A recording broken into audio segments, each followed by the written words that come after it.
Peace, y'all. It's your man Dave with my brother Quest, the man bringing you all things marriage, paying you huge dividends on your investment in time with us.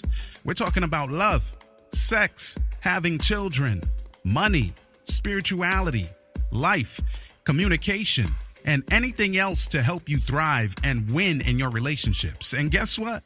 This is grown folks' business. So get ready to make grown-up decisions. You know why? Because marriage ain't for suckers. That's the name of the program. Marriage ain't for suckers. All right, let's get into it. Hey, yo, Quest, it's time to give the people something, man. What we talking about today? What up, y'all? Welcome to another edition of the Marriage Ain't for Suckers podcast. I'm your host with the most, Quest, alongside my man, my man, L to the David to the Harris. Get up. Get on the mic. MC. What up, though? Oh, man.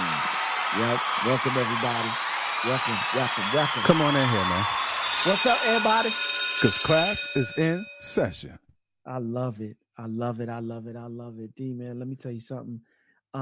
First and foremost, I just want to praise God real quick. Because normally this time of year, for us in the States, depending on where you are, because it's colder in some places than others.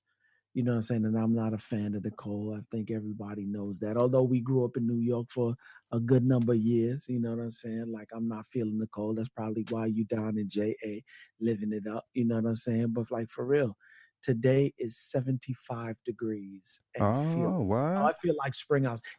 Look, I'm in a t-shirt, bro. And I went outside like this to go and pick up Nico from school today. Yeah, I heard it was biting out there, bro. Oh, it was biting. Well, the vortex didn't really come down that low. Oh, it didn't come down to where you at. Yeah, because we were under the front. Were under the front. Wow. So the front was above us, though. But yeah, places like Chicago, my boy, shouts out to Tim and Shonda Morris up in Chicago. Yo, bro, they were getting negative 27, which made it feel like negative 40-something because of the wind chill factor. Yeah, freeze out the engine block with that. Yo, cars were blowing up on parking decks and all kind of stuff because of that foolishness. Yeah, I'm good, man. I'm good. But yeah. Speaking of what was it I was just saying a while ago in terms of there was a bug running through this crib. Nico, I don't know what happened, but my man got some kind of stomach virus. It might have been like a 24-hour, 48-hour bug, and he got that on Saturday, bruh. By Sunday morning, Mason was by Monday morning, Mason woke up in the middle of the night, like 3:00 in the morning, and said, "Mommy, my bed is wet." I was like, man, I'm like, this joker don't get over this pee in his bed. I'm gonna go. So she goes in there and checks it, and she said there's vomit all over the bed. My man just threw up all over himself. So she stripped him, bathed him, you know what I'm saying, put him back in the bed. He got back up again because his stomach was feeling funny, got in our bed. So she gets up, and then immediately I hear him right next to me. And I'm like, right next to me in the bed. So I get up now, and I tear the bed down again, go got sheets. We must have replaced them sheets in our bed like 2 or 3 times. And you know what I'm saying? It's that kind of thing where when they're not feeling good, they feel soulless in your bed. I don't know what that's about, but they feel soulless in your bed. So long story short, me, Nico, and Mason. Nico was the first one out, you know what I'm saying? Then me and Mason followed, all right? So today was pretty much the last day of mine. Yesterday, bro, I was so weak. I done sat on that toilet so many times yesterday. I know that's a little TMI, but like for real, your boy, like for real, I don't know. I was like, somebody please turn the faucet off. You know what I'm saying? Like for real. And then on top of that, the doggone, Nico had it so bad one time. It was coming both ends Top and simultaneously. Top and bottom. One time he was in the bathroom and he was just like, "Somebody help me, help!" And it was that was it. So yeah, man, it's been crazy. And now the ladies are sick. Faith is laying down. She's asleep right now, getting her rest. And Zoe got it. I woke up this morning. Zoe was throwing up all over the place. So yeah, man. Yeah, I need quarantine, man. Like, I need quarantine. That's to be busting through the cruise ship like that. Yep. I was doing it before we got on. And then I'm gonna do it again. I've been Lysol down everything, took the sheets off the bed. I'm washing, I'm cleaning floors, washing dish. I'm doing it all so that when she get up, man, she don't gotta look at none of that stuff. But yeah. Wow. Well, Lord bless you, man. You don't want to lose weight like that. That ain't how you do it. Yeah, and I did lose a couple of pounds. So yeah, I'm just gonna play off of it and consider it a blessing. There's always a silver lining behind every dark cloud, right? Okay. Well, let's call it that. That's it. Yeah. Yeah, man. Yeah, well, yeah, since we're all family, all 2,000 of y'all and me. No doubt. Yeah. No doubt. What's going on the JA side? I know. Well, the weather's nice and ain't nobody throwing up, but that's all. That's lovely. Lovely. For now, but they are jackhammering right outside, not outside of this part of the crib where the studio at, but where Simone and I do our thing outside. They over there excavating. So that messed us up yesterday, but it is what it is. Yeah. But we good, man. I ain't got nothing to complain about. Well, shoot, you and me both, man. It's just one of them things you just cruise on through, get through it, and move to the other side, and let's go. Mm-hmm. All right, man. Well, let me go ahead and pay some bills, man. Let me shout out Breathe University. When you want to breathe, when you want to succeed as bad as you want to breathe, then you will be successful. Yes, indeed. Breathe University is the brand new e-learning platform led by Dr. Eric Thomas. And inside BU, you get access to ET, along with all of his proven tools, strategies, and resources. You need to jumpstart your greatness in one convenient location. And I'm talking about on-demand video courses, mastermind calls, which are like the bomb. Every week there's marriage call, which I do every Sunday night. Shout out to all my thank God I'm married crew. Oh, really? Okay. Yes, indeed. Exclusive community, you feel me? Live events where we do all the conferences and stuff, and you get to see everybody face to face. Countless resources, books and interviews, like for real. Go by Breathe University and check out. There's for real, not a community, but a family of learners or learning who are dedicated to making sure that they push you to the next level. So if you want more information, please go by, visit us at breatheuniversity.com. Wonderful. All right. Well, today's program is brought to you by Audible. Get your free audiobook download and 30-day free trial at www.audibletrial.com/marriage. With more than 180,000 titles from which to choose for your iPhone, Android, Kindle, or MP3 player. And I am delighted to listen or read to find out what you recommend. We need you to recommend a book, an audiobook, and then again, go ahead to audibletrial.com/marriage and get it for free. And let us know how we can get it too. All right? Yep. Word. Yep. No doubt. Let's go. So D. I want to put this out there, and I ain't gonna. All right. I'm not in the business of telling. I coach a lot of couples. Oh yeah, word. In this marriage thing, but there was one incident that, like for real, or a little situation that stuck with me, as I heard them, talking about it. And I'm not gonna say no names or, what I'm saying, for real, but I feel I want to introduce this. And so the issue is, well, we know, according to research, right? Dr. John Gottman, shouts out to him. He does some of the most extensive research as it relates to marriage. And he said one of the 4 things that will definitely take you to, we know about the criticism, the contempt, and the stonewalling. But a lot of the times, I think one of the most prevalent things that we don't, it's almost like we know that it causes trouble. Well, we don't know the depth at which it causes trouble. And it can take you right to the divorce court, is defensiveness. You know what I'm saying? Like when somebody says something to you and they point, like something happens, somebody gets hurt, they point it out to you and you play it off like, well, this is the reason why I did what I did, instead of really just, so case in point. I can't even say spouses because they're really moving in. We're about halfway through, and they're engaged now. So one spouse had a situation where, well, I won't give too many details of the situation. One spouse had a situation where their feelings were hurt as it relates to a particular thing Right. that they were doing. It wasn't really fully communicated as to what they were going to do and what they weren't going to do. The It had to timing and do, all that. right, Right. right. It had to do with a special event Mhm. and some posting of pictures. And one spouse was posting pictures of another event that they were at, and they had not yet posted the pictures for this special event between the two of them as a couple. And one person got whose feelings were hurt because this is a special event. This is one of those events that we share with family, friends know. And then, like, for real, other people were commenting like, wow, I didn't know, wow, congratulations, whatever the case may be. So long Mhm. story short, the one who was offended made it clear that my feelings were hurt because I thought that, you should have done this before you did that, so to speak. Right. How this And looked more important than yep. what's And between so us. Uh-huh. what the other spouse did was they started talking about all the different things that were motivators as to why they did what they did. Went all around the mulberry bush, talked about connections with friends over here, talked about the way that their family was and how they were wired and all of these different things.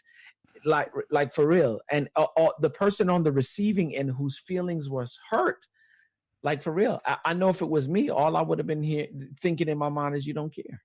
You don't care. I hear And all what you're talking about. Yeah. I hear what you're saying, but you don't care.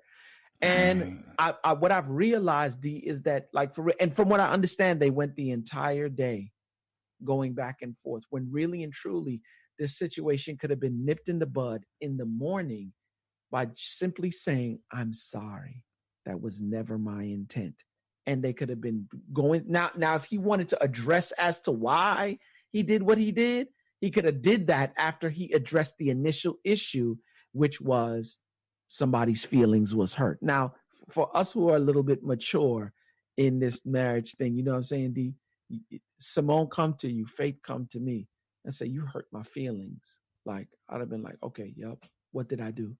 Yeah. Let me address that first. Yeah. Because if I get defensive and tell you all the reasons as to why I did what I did, remember the issue that I had with Faith earlier on this year and what the outcome was. It was the way that it was in terms of the outcome, because I got an opportunity to, like, I heard the Holy Ghost say, yep, shut your mouth, sit down, listen. And after she's listening, look for the resolve. First, apologize. I'm sorry. What can we do to fix it? Yeah. You know what I'm saying? So yeah. When you do that, what you're telling to the other person is that you're only looking at what you did, why you did it. You're not addressing the fact that you hurt their feelings. So yeah, D. Yeah, because I don't believe in that everybody's truth business. I mean, I know people say it for a reason. I get what we try to say when we say it, but there's truth, and that's it, right? But there is perception. And the way that I feel or think about a thing is that reality to me. So, like they say, perception is reality, or perception is king, or whatever way you want to say it, right? And so if somebody says that they're hurt, what you going to say? No, you're not. Like, no, you're not. Or why you hurt?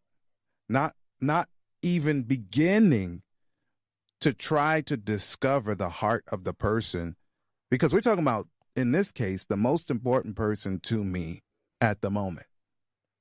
And now I'm giving you, first of all, I'm telling you what your feelings are not, because I've completely discounted and devalued what you shared with me. Right. Right. Because really and truly, if it were my wife, she could have gone and told everybody else. She could have posted it on Facebook.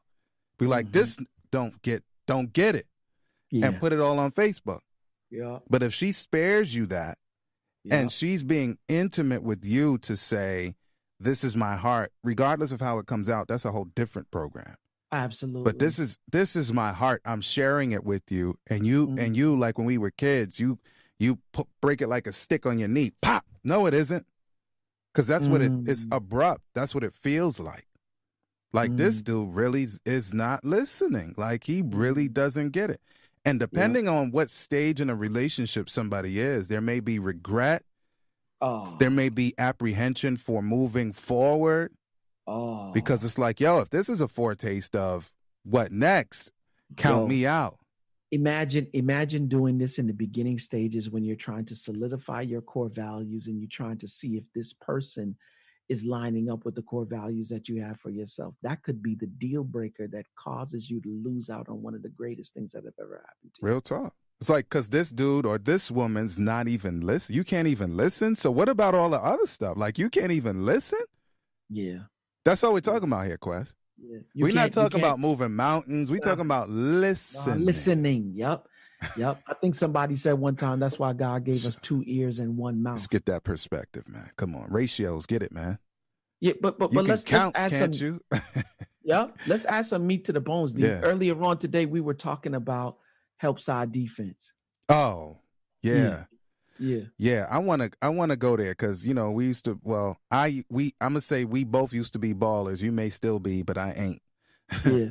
But Yeah. anyway, so I want to define it. I usually don't like sports analogies because it leaves a lot of people out, but this time I feel like it works. So help side defense in basketball is fundamental. I just want to underscore and highlight that word fundamental because we're talking about relationships here. But indeed, it's a fundamental in which a defensive player who is 2 passes away from the ball adjusts his defense to do something in particular. What is that something?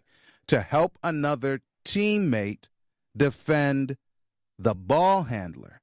Come on. So when we're in relationships and we talk about somebody becoming defensive, we're not talking about creating a wall against the intruders from the outside. What we're talking about is now you have become the enemy to me. We're supposed to be in a relationship, but now I've made you my enemy. But help side defense in the basketball, from a basketball perspective, says the person who's the enemy is whoever's trying to get the ball from the point guard or the ball handler. Absolutely. So we're aiming all of our energies, whatever way we have to spread the floor, whatever players in an organized fashion we have to dispatch to the location to make sure that ball handler keeps that basketball. And it's able to move it to wherever else it needs to go on the floor. Whatever we got to do, we're going to make sure we protect that ball against whatever the intruder is out there. Absolutely. And I guess for me, if I could create a picture in my mind, I think, like, for real, when you think about all the basketball, duos that were just like phenomenal, whether they had been during All-Star time, like, for real, I used to love to watch Shaq and Kobe when they were on good terms to talk. Like, I like Chris Paul. You know what I'm saying? When you don't know what they're saying, but you can tell him, like, okay, you cross me up when you do X, Y, and Z, or when the pit is set, a pick is set, let's switch off. I think we talked about this earlier on. Suppose you're playing a basketball game and you was like, even in the most independent you will get in a basketball game is playing man-to-man defense, right? And if you playing man-to-man, let's say me and you playing man-to-man, D, and a pick gets set for me, right? You run into the wall or you trip up. That's it. And my man goes the other way. Let's switch off, right? Yeah. In some case, I would hate for somebody to say, okay, well, shoot, you stick with your man and I'm going to stick with my man. When the pick is set, how you going to set for your man? He done scored off the pick, right? Because we didn't switch off, right? And then at the end of the day, who loses? Me. And at least both of us lose because we on the same team. Yeah. And I'm saying in marriage that, like, for real, and you know this, D, I always tell couples, like, you're not the problem. Your spouse is not the problem. The problem is the problem. Let's work together against the problem and not each other. Yeah. Because if I do that, then, and I'm your teammate, then not only do I lose, we both lose. So if we're in a marriage relationship, I can't say to my wife in this scenario, how'd you let your man get by you? Oh, come on. How'd you let this problem get by you? How did you let this happen? Come on. Rather than we're in the same marriage, the marriage of the marriage relationship, the marriage partnership, this institution that's bigger than the two people. Come on. Right? So anything happens, it's both of our responsibility. Absolutely. True indeed. We have roles and all that. We're not going to get into that about, my responsibility as a man of the house. But the bottom line is everybody either wins or loses in a marriage. There's not one winner or one loser. It just doesn't work that way. Yep. And that's how it go. Yep. Yeah. Yep. And so I'm saying, man, like, for real, there are some of you in your marriages right now. Oh, man. you have a track record of being defensive. Yeah, you got a track record of being defensive. And like for real, your spouse is like they're expecting you to be defensive every time that there's a problem brought up. Now let's keep it 100, D. We realize that problems and issues and challenges are the only way that we grow. But not problems, challenges, and difficulties in and of themselves cause you to grow. It's how you deal with them that cause you to grow. Real tough. You feel me? Yeah. So like for real, as you guys are doing what you do in terms of your problems and your difficulties and your challenges, do me a favor. We said it before. God gave you 2 ears, 1 mouth. Listen twice as much as you speak. For real, D. One of the things that we've been called to do, I think, as it is in terms of marriage and the relationship between the two of us, is to create impact. How do you create impact? You create impact by finding understanding and meaning not only in what's being said, but who they are as a person. You can only find understanding and meaning in what's being said if you're listening. Yeah. So Simone and I did a program last week that had to do with listening. And one of the things that we talked about a lot was, so we talked about the ratio between ears and mouth, and we need to be listening at least twice as much as we're speaking. Yes. But we also expanded it to say listening is not only with our ears, right? Listening is also being observant of our spouses, observant of the atmosphere, being responsible for the atmosphere that's existent in the home settings, right? And giving keen attention to everything that has to do with our household and our spouses in particular. Yeah. And if we are not, like we talked about sex a little bit too, and there are certain things that you don't see or hear depending on how your room is set up or wherever y'all happen to be doing your personal business. So you may not be able to see, you may not even be able to hear, but you can sense, you can feel, right? You can experience and know what way to go and what way not to go, because now if you're doing it right, and pun very much intended, that means now you're in sync. If you're doing it right. Yes, sir. I meant it exactly what I said, how I said it too. Yeah, we didn't put a rating on it. I tell y'all what I meant by it, but you get it. You ain't stupid. 2 and 2 is 4. 2 and 2 is 4. But real talk, like there's a synergy, man. There's a synergy that says, like, I understand how your heart is beating. I understand how if you have little hairs on your skin, how that's raising. I understand how your body feels at the moment. I can tell when something changes, how your hair stands up or doesn't stand up. Like all of that and the stuff I'm not going to say right now, because then y'all be all in my business. But you understand what I'm saying. Absolutely. Yeah. So listening is more than just ears, but we don't even get the ears right, Quest. You see what I'm saying? We got the baseline. Baseline is hearing with these. Yeah. And most of us don't even get that right. And I'm saying, D, like for real, and I'll give it out there as a tool every once in a while. See, because I think the more and more that we converse as a couple, the more and more we get to know each other just a little bit more. If you're intent the way that you should be. Yeah, and I think we need to always be in a position where every once in a while we just, what are your thoughts? What are your feelings? And what are your desires? Yeah, man, you have to break them down that way too.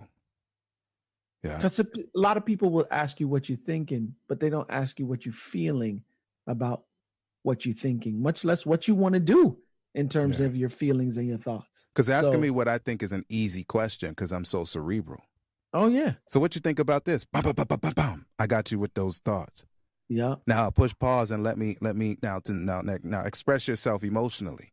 Yeah. Now you gotta really, invest. Now you gotta pause, slow down. And if you could do something, what would you do about it? Yeah. You know what I'm saying? So yeah, man, I think that's the win-win right there. Like for real. Yeah, man. Yeah, man.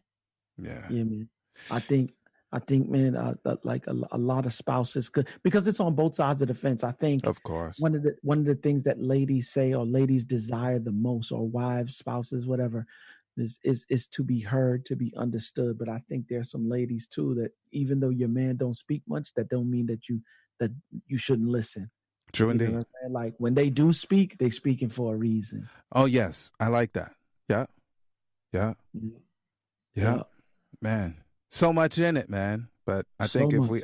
if we were to unpack it, we would go Oh, another we've been hour. here all day. Yeah, which may be appropriate, but maybe not today, right? Yeah, no doubt. Man. We only got a certain amount of time. Yeah. Yeah, man. So, I mean, it's about 5 minutes early, but like I said, I'm feeling tempted to really start unpacking it further. But I think wherever we go from here brings us into a whole new dimension. So we should probably push pause right about here, man. Mm-hmm. Yeah. Yeah, man. Yeah. So, like you always say, man, like we don't just wake up. I mean, I'm saying it my way. Like you don't wake up with a phenomenal marriage. You don't. Right. You So don't. it's good work. It's a good progress. It's like one man said, good, better, best. Never let it rest till the good get better and the better get better. Come on. You just keep on going betterer, man. Yep. Never give up. That's it. Never give up. You know what I say, D. Shaky to good, good to great. Ultimately, we want phenomenal, but phenomenal don't just happen. It True indeed. takes work. Yeah. Specifically working on, like, for real, not being defensive. Listen. Word up. If you need to apologize, make it right. Then you can go back and deal with all the reasons why. There you have it, y'all. I hope you've enjoyed your time with us. Marriage is about mutual love and mutual respect, and it works for those willing to make it work. Real talk, our spouses are treasured jewels given to us to make life better. And the sooner we learn to value one another will be the sooner we become the absolute best versions of ourselves we can be. Until next time, peace.